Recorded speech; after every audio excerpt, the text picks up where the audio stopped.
Good morning and welcome to the weekly media availability with UTSA soccer head coach Derek Pittman, joined this morning by forward Ava Jackson.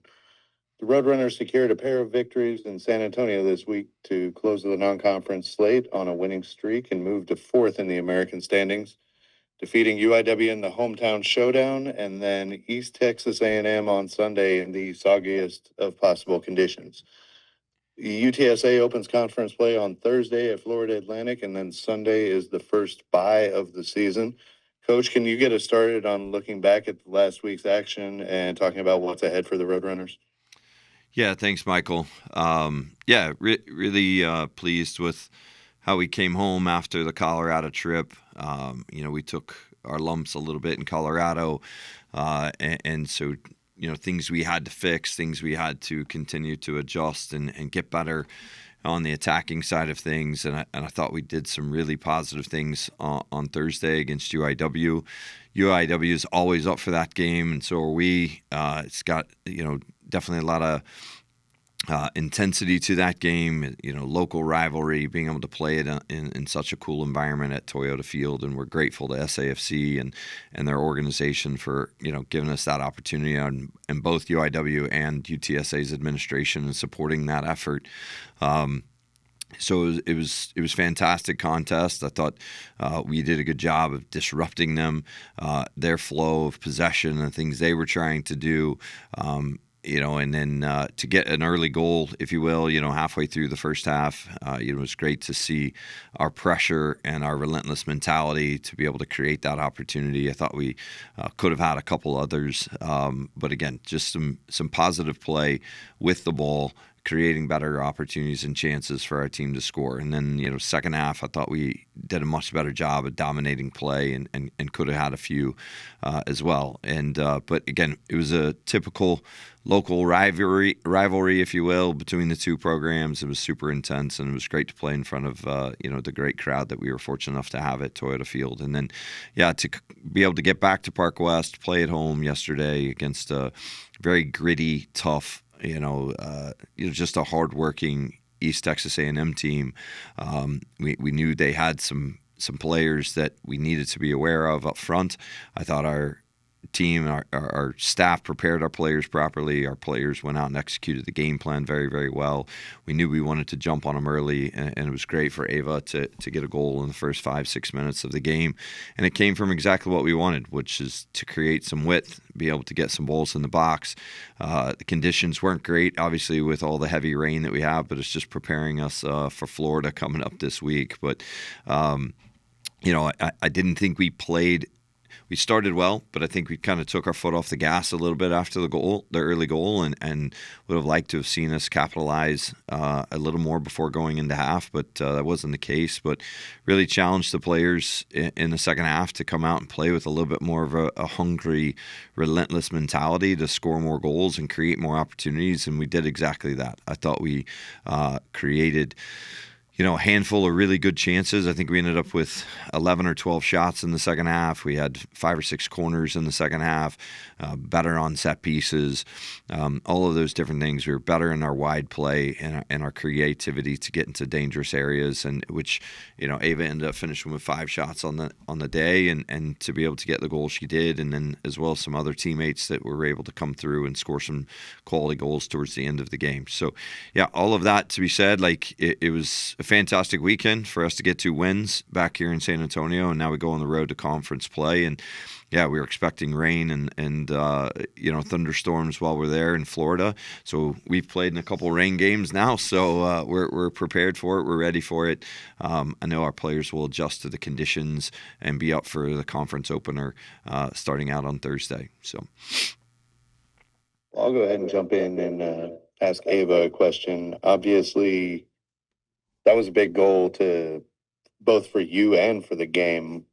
Can you go through how that felt to be able to score so quickly and to get that career accomplishment taken care of? Yeah, I mean, obviously, we talked about it in the game plan. We wanted to score early and kind of shut them down, shut any momentum that they have down. So I was super excited. Kennedy put in a great ball, and I just knew I had to get on the end of it. When I went in the back of the net, I was just super excited and wanted to keep the momentum going for the team. Obviously, the conditions weren't great, but we got to make the best out of it and make something out of nothing. Go ahead and go to you, Terrence, for any questions.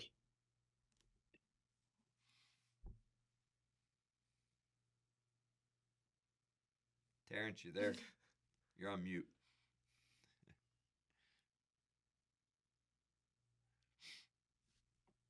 Okay, sorry. You have a young team. Do you put any more emphasis on starting conference play?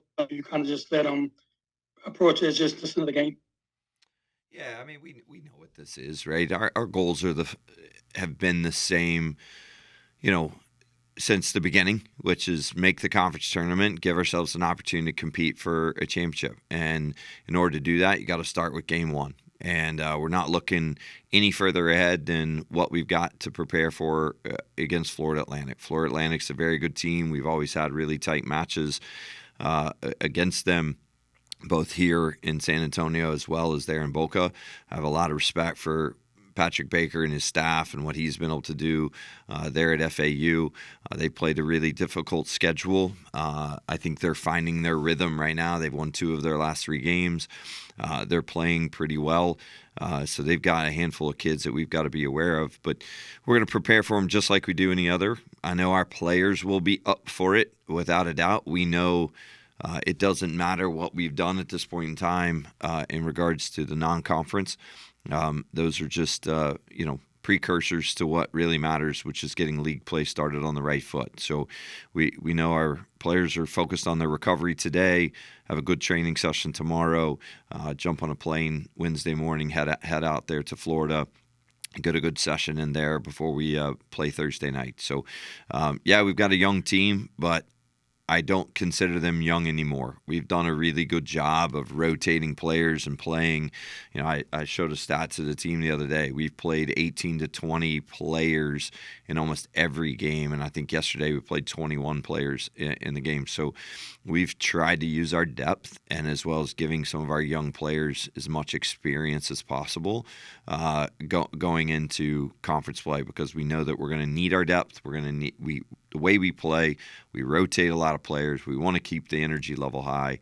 And so we just want to make sure we go out and execute the game plan just like we've been able to do over the last several games. Terrence, go ahead. Defensively, is that just something to focus on, being really good? Is that something you've carried with you everywhere you've been, or is it just kind of when you got to UTSA, kind of the personnel kind of maybe dictated it?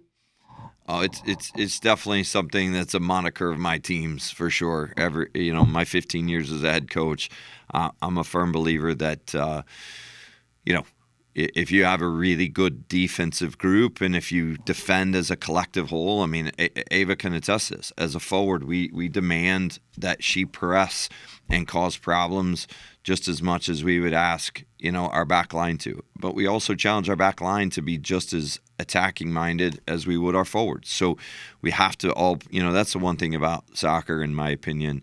You've got to play on both sides of the ball. You got to be willing to defend no matter what position you are. You got to be willing to attack no matter what position you are. So, but as far as defensive organization, it is a mindset, it's an attitude, it's a choice, how we go out, have a commitment level to stopping the opponent and limiting their chances. And as we continue to layer better and better attack on top of those things, the pieces begin to fall together or come together, if you will. But I'm really proud of our team and how they've really taken grasp and ownership of the defending side of the ball to be, where we are, giving up only 2 goals in the last 8 games against some really talented opponents says a lot about our players' commitment and willingness to do the dirty work to get the job done. For Ava, just I guess offensively, what is it like going against your defense and practices? Yeah, I mean, they're super incredible back there, so I think it gives us a good challenge during practices. Like, if you play against the best, you're going to become the best. So it's a really good moment for us to kind of focus in on the attack, and we talk a lot about producing in our practices. So trying to move forward in the next few games, just keep on producing, getting corners, getting chances, shots on goal, and I think we did a really good job in the last game, and we'll continue to work forward on that. I'm gonna jump back in with another question for Derek. Terrence raised the point about how defensive minded the teams are, always are under Coach Pittman. But this season, the numbers are reaching a nationally elite defensive level with now 10th in national goals against average, and where we at 8th in save percentage at 935. What is different and special about what we've seen from this defensive group so early in the season this year? Yeah, I think it's a great question, Michael. I think a lot of it is just across the board, and it's easy to come back and highlight the back line or the midfielders or the goalkeeper in Kessler's performances, but it is a total team effort. We ask our attacking players to, set the tone from the front. We defend from the front. We want to make other teams' players uncomfortable. We talk a lot about our suffocating pressure, if you will, just to put teams under relentless pressure to be able. They don't have time. They've got to make decisions quickly, etc. And I think that's a huge compliment to our players' commitment, like I mentioned earlier. And I think that's what we've set out to do each and every game. Make sure we disrupt and cause problems for the opponents, and then be able to turn them over and create opportunities going the other way. So it's not. I don't believe it's just one specific person. I don't believe it's one specific line in the sense of the backs, the midfielders, the forwards, or a goalkeeper. I think it's the collective effort of all of our players to be committed to what we need to do defensively to cause people problems. And but a big piece of that is that continuity that continues to build and continue to grow. The relationship between our goalkeeper and our back line and our midfield and our midfielders and our forwards, it all kind of goes, together. And when we do a good job of it, we're very, very difficult to break down.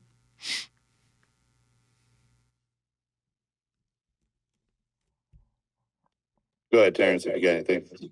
Coach, as far as your defense, you've often said if the other team doesn't score, they can't win. How many times did you say that, and how much maybe this team kind of taking it to heart defensively?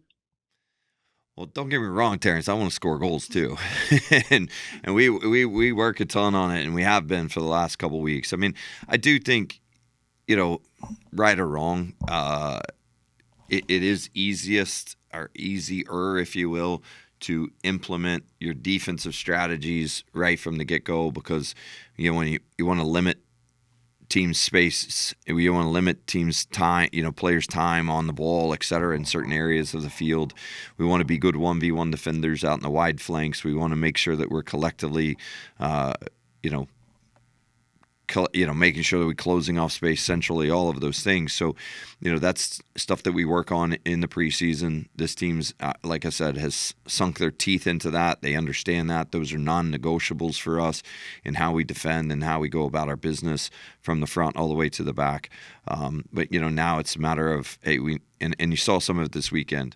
We need to continue looking after the ball once we win it. And how can we transition forward? How can we build from the back? How can we, be more purposeful and more precise in our efforts to create chances going the other way? Because we've got really talented forwards and attacking players on this team, and we want them to reap the benefit of, all of their hard work and go get their rewards by scoring goals and putting teams away. Ava, I know what coach is going to tell me about this, but from a player perspective, opening conference play on the road, probably in a tough environment against a team that we finished the year against last year, with a victory here in San Antonio. How do you, as players and as leaders within the team, make this the best opening to conference play possible going on the road when we've only had 2 road contests so far this season? Yeah, I mean, we want to treat every game like it's a championship game. So no matter who we're playing or when it is, we want to make it like our last. So going into a conference game on the road, we really just want to stick to our game plan and play our game and not focus so much on the other team, but just focusing on the things we can work on and being that attacking threat, still keeping our defense strong as they've been for the past few games. So just focusing on that in this upcoming game, I think will really help us. And I think all the players are super excited going into this one. We've been waiting for this moment. And I think we have a really tight group of girls this season that all kind of have the same collective goal about our goals and winning championship, making it to the tournament. And I think we can really accomplish that. Any more questions, Terrence? I'm good, thank you. Okay.